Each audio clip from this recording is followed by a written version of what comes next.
আসসালামু আলাইকুম রহমতুল্লাহ। এটা হলো চরকুণ্ডুলিয়া। এই যে মসজিদ, এই যে মসজিদ, এই মসজিদের পাশে জমি বিক্রি করা হবে। এই যে মসজিদ, এই যে বাড়িঘর, এদিকে জমি বিক্রি করা হবে পাশে। আপনারা দেখলে বুঝবেন। তো মসজিদেরই পাশে যারা নিয়ত করে জমি কিনবেন, আল্লাহ সুবহানাহু ওয়া তাআলা বরকত বাড়িয়ে দেবেন ইনশাআল্লাহ। এই যে 4তলা 5তলা বিল্ডিং মহল্লার ভিতরে, যারা মহল্লার ভিতরে, ঢাকা গুলিস্তান বাউবাজার থেকে 15-20 মিনিটের দূরত্ব চরকুণ্ডুলিয়া। এলো ফাঁকা রাস্তার থেকে, এই রাস্তাটা সোজা মাওয়া রোডের থেকে আইছে। আবার পরে এই যে বিল্ডিং বাড়িঘর, 30 ফিট রাস্তার থেকে 20 ফিট রাস্তা কাগজ রোডে ঢুকে আছে। এই যে বাড়িঘর, এটা মহল্লা, এদিকে মানুষ থাকতেছে। এটা হলো 30 ফিট রাস্তা। এর আশেপাশে সব ঘরবাড়ি, পাশে ডিসি প্রজেক্ট। বাংলাদেশে যে 64 জেলা যে ডিসিরা আছে, ওই ডিসিরা মিল্লা একটা প্রজেক্ট করছে। 10তলা 12তলা বিল্ডিং হইব বাউন্ডারির সাথে। ডিসিকো প্রজেক্টের গেট আবার ওই সাইড দিয়ে, আর এইটার প্রজেক্টের গেট আবার আরেক সাইড দিয়ে সাথে। এই পর্যন্ত 30 ফিট রাস্তা শেষ হয়ে যায় বাউন্ডারি। এই 30 ফিটের এদিক দেয়, এটা হলো 20 ফিট রাস্তা। 20 ফিট এদিক থেকে 64% জমি। 64% জমিতে নেই, 20-30% অলরেডি বিক্রি হয়ে গেছে। এটা বরট করা জমি, এখন এই বাড়ি করে থাকার উপযোগী জমি।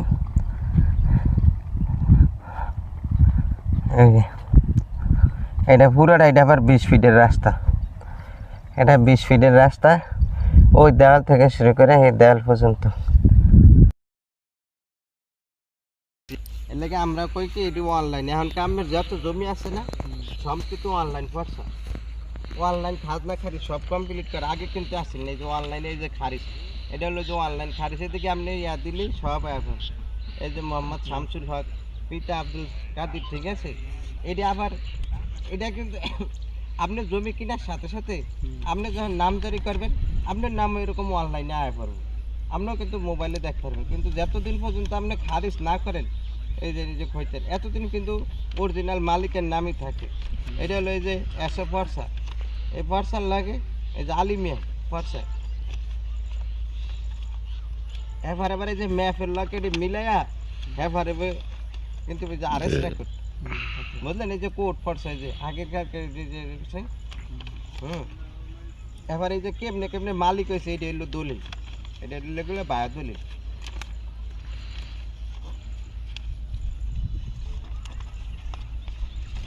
এই কাগজ, তারপরে আমি এই যে জমিলের যে ভরা জমি দেখেন না, এগুলা কি ম্যাপ ফালাইতে হয়। ম্যাপ ফালাইয়া তারপরে নকশা ফালাইয়া তারপরে আপনি অরিজিনাল জমি, প্রকৃতিক জমি কোনটা আছে, ওই জমিগুলো আপনি বসতে পারবেন। হ্যাঁ ছাড়া বোঝার কোনো কায়দা নেই। এদিকে সব এই যে দলিলের শাক করে, এদিকে সব, এদিকে সৌদি সব দেওয়া আছে।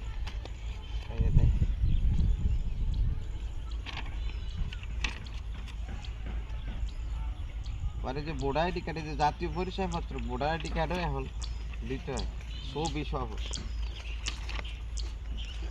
এখন একজনে যদি কয় যে জমি এটা আপনি ম্যাপে ফালাইলে দাগ নম্বরে কইব জমি কোনটা, বুঝলেন। এই যে 760 শতক জমি পুরাটা, এই যে, তো এটার ভিতরে তো ব্যাস বললো 64%। এই যে এটা হলো গিয়া তফসিল, ঠিক আছে। তফসিলে এই যে এসে দাগ নম্বর কত, এই যে আর এস দাগ নম্বর কত, এই যে এসে দাগ নম্বর 83। এদিকে একটা ম্যাপ আছে, এই জায়গার একটা ম্যাপ আছে।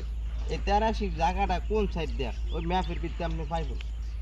আমরা মুখে মুখে যাচ্ছি কই এইটা, কিন্তু এইটার একটা ম্যাপ আছে। ম্যাপ ফালাইলে এই যে আর এস দাগ কত, আর এস দাগ 83, এই যে আর এস দাগ হলো 98, ঠিক আছে। এই দাগের ভিতরে কতটুকু জায়গা, যে 76% জায়গা, 76, ঠিক আছে। এবারে যে দক্ষিণে কি গ্রহিতার লিজ জমি, উত্তরে দলিল গ্রহিতার, এই যে এলাকা জমি কিনলে সৌদিটা হলো মেন। আর আপনি যদি আগে কিনেন, আগে সৌদিটা পাইলেন, পরের জন্য আবার পরে সৌদিটা পাইব। এই যে এদিকে সৌদি দেওয়া আছে, এদিকে এস এ রেকর্ড আর আর এস রেকর্ড, এই সাইডে আবার সিএস নাই। আচ্ছা এখন যান সিএস তাই এটা আপনি যাবেন হলো ভূমি অফিসে।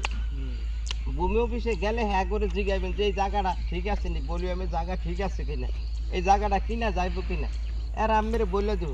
তারপর এই জমি ঠিক আছে না, এই জমি যাইবেন সাব রেজিস্ট্রার অফিসে। এই জমি যদি কোনো জায়গায় বানা হয়ে থাকে, কেউরে পাওয়ার দিয়ে থাকে, কেউ লাগে দলিল দিয়ে থাকে, তাহলে সাব রেজিস্ট্রার অফিসে গেলে ওরা 5 বছরের 10 বছরের একটা তল্লাশি দেবে। লাস্ট দলিলটা কত সালে হয়েছে, এর থেকে যদি আপনি 10 বছর তল্লাশি দেন, এর ভিতরে ফোলারে দিছে কিনা, অনেক সময় ফোলারে দিলে ফোলায় নামজারি করে না, বলি আমি জমির মালিক থেকে যায়, মায়ারে দিয়াছে মায়ায় নামজারি করে না, বাপে দিয়েছে সে নামজারি বলি আমি ফোলার নামে মায়ের নামে করে না। রেজিস্ট্রি অফিসে গেলে মূল তথ্য পাইবেন, রেজিস্ট্রি অফিস ছাড়া উকিল ভেন্ডারের কাছে গেলে পাইবেন না। ভূমি অফিস, এসিলেন্ট অফিস আর রেজিস্ট্রি অফিস, এই 3 জায়গায় গেলে আপনি মূল তথ্য পাইবেন, এছাড়া মূল তথ্য পাইবেন না। উকিলও কইতে পারবো না, ভেন্ডারও কইতে পারবো না। কাগজ ঠিক আছে, আমি দেখছি কাগজ ঠিক আছে, কাগজ ঠিক আছে, কিন্তু এখন এই জমি কেউরে দিছে কিনা, বেচা কিনা হয়েছে কিনা আপনি চেক করতে হবে কোথায়, সাব রেজিস্ট্রার অফিসে। তাহলে যদি আপনি জমি কিনেন তাহলে আমার জমি 1 করোড় হইব।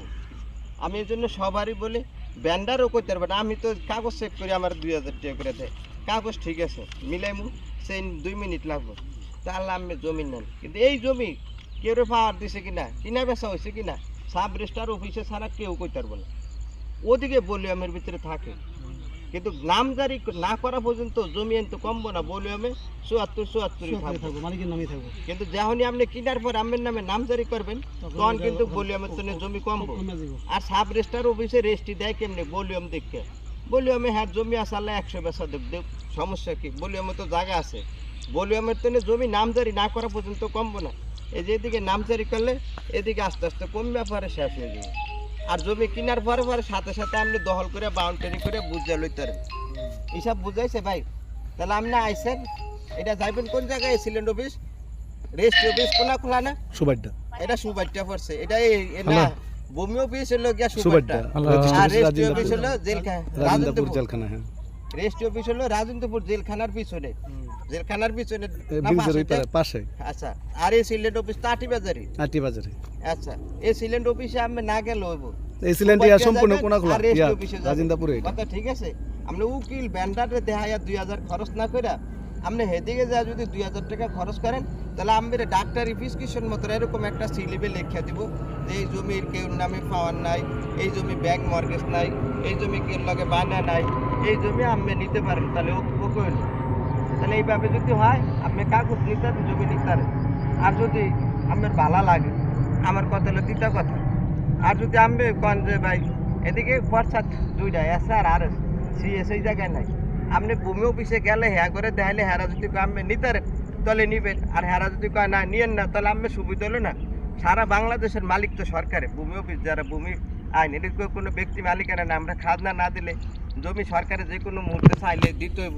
কিন্তু প্রকৃতিক সারা বাংলাদেশের জমির মালিকই সরকারের লাখ লাখ অফিসার করে বেতন দিয়ে রাখে আমাকেও সুবিধার লেগে। কিন্তু আমরা সরকারি অফিসে না যা, আমরা যাই মুদি দোকানে, মামায় আগে কিনছে, মামায় জানে, বনজামাই অনেকটি জমি কিনা বেচা করছে, বনজামাই কাগজ চিনি, আর বনজামাই তো কাগজ চিনে, কাগজটা ঠিকই আছে, এই জমি কে দিছে।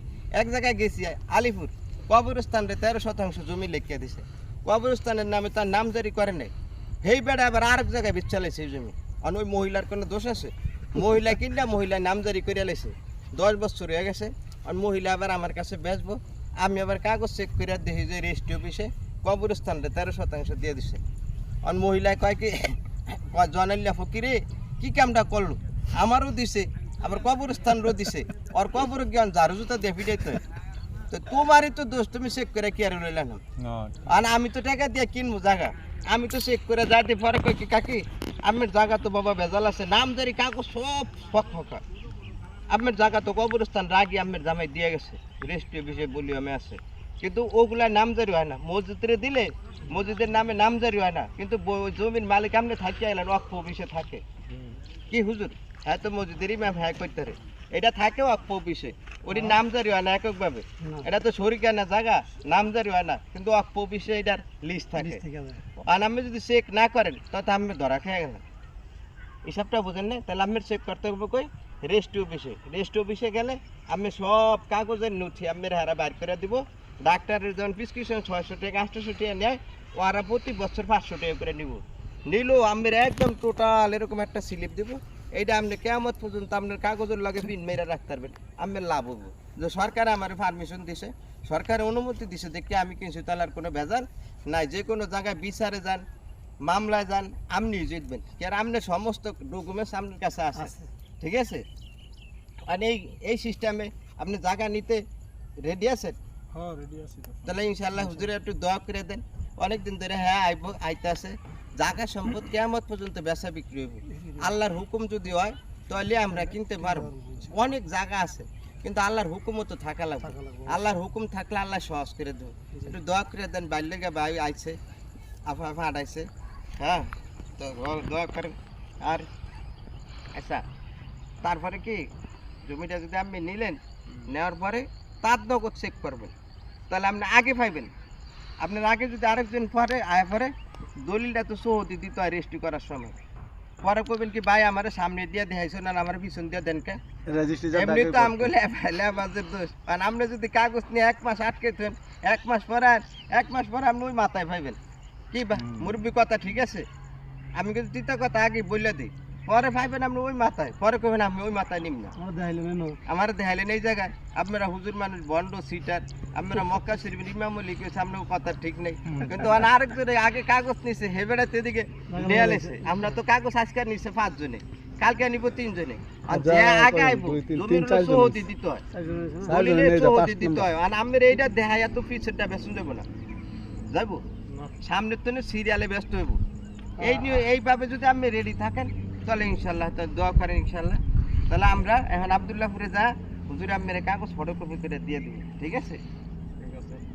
ওইটা একজনে 2.5 লক্ষ টাকা বায়না ইয়া কইরা আছে না, ওই যে লেখা নিছিল 2.5 লক্ষ টাকা শতাংশ দাম দিব, লেখা আছে পিছনে। এইটা 2.5 লাখ টাকা করে হ্যাঁ নিছে। হ্যাঁ নিছে, আবার কইরা ভাই আমি আইতাছি সেপ্টেম্বরে লেখা দেন 250 লেখা আছে দেখেন। আচ্ছা 250 সবারই 2.5 লাখই বলে আছে, দুবাই কাতার কুয়েত সবাই যে একদম দামাদামি নাই যে হ্যাঁ আইছে যাত্রাবাড়িতে, হ্যাঁ আরও বলছি 2.5 লাখ টাকা করে না, তো 3 না কম বেশি কইছি, 2.5 লাখ কইছি না, ওইটা 8 লাখ টাকা করে বেচা হয়েছে। দোয়া করেন আল্লাহ আল্লাহ। আর নাকি আপনি নিবেন? আমি দেখতে আছি। আচ্ছা দেখতে দোয়া করে দেন যে হ্যাঁ নিব। আপনি কয় শতাংশ? 6%? এই 5-6 এরকম। আচ্ছা 6%। আলহামদুলিল্লাহ রাব্বিল আলামিন, ইয়া আল্লাহ।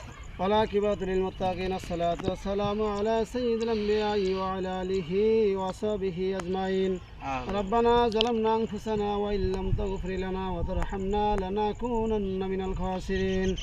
رب العالمين আল্লাহ খোলা আকাশের নিচে জমিনের উপরে রব্বুল আলামিন আপনার এক বান্দা আল্লাহ জমি নিবে, ক্রয় করবে, এই উদ্দেশ্য করিয়া আসছে আল্লাহ, তার মনের এক মাকসুদগুলো আপনি পূর্ণ করিয়া দিন।